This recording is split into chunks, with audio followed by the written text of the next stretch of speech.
Here's my 1998 Toyota 4Runner. Has the 3.4 liter V6, and I've decided to shoot a quick video because after searching some forums today and seeing what people's tips are on replacing the starter, I decided that they were maybe a little confusing on actually how to remove it.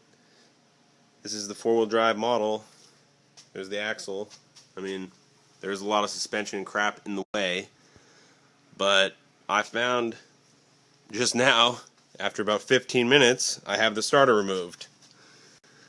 I'll tell you what I did real quick. First, I took out the automatic transmission dipstick. As you guys have seen in other videos, it's just held in with one 10mm bolt that's right above the exhaust manifold there.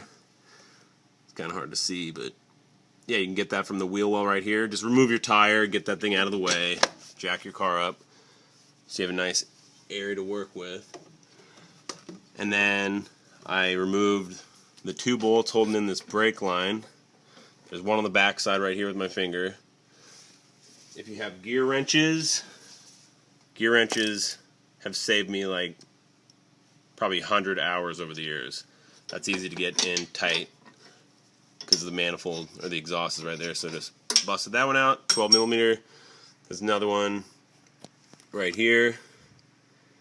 Pop that out.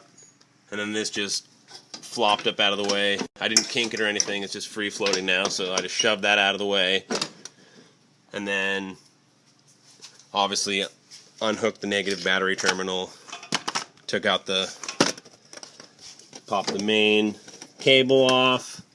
The starter, blah blah, that's all simple. Anyways, yeah, so this swung out of the way. The starter slid right out of this hole. I don't know how other guys are doing it. There is no way it's going up because the manifold here and it's just too tight unless you ream on it and like maybe flex the inner fender, who knows. And the bottom, I was looking at first, I was a little concerned with how I'm going to get this out. Maybe pop the sway bar out, but that hole was, I'm not going to say plenty big, but it slid right out that hole, no problem. Obviously I removed the rubber mud guard or rain guard or whatever. Yeah, so that hole was perfect. And then as far as unbolting it, like the other guys said, long extensions with the wobbly joint so your socket can have some flex. I use the really long one here for the top bolt. There's only two bolts holding in the starter, here and here.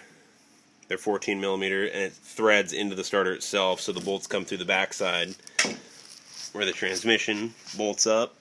I'm trying to show you here real quick. So the lower bolt, I was able to use this shorter extension, but it's still about 12, 13 inch. The lower bolt, try to point it here, is right here,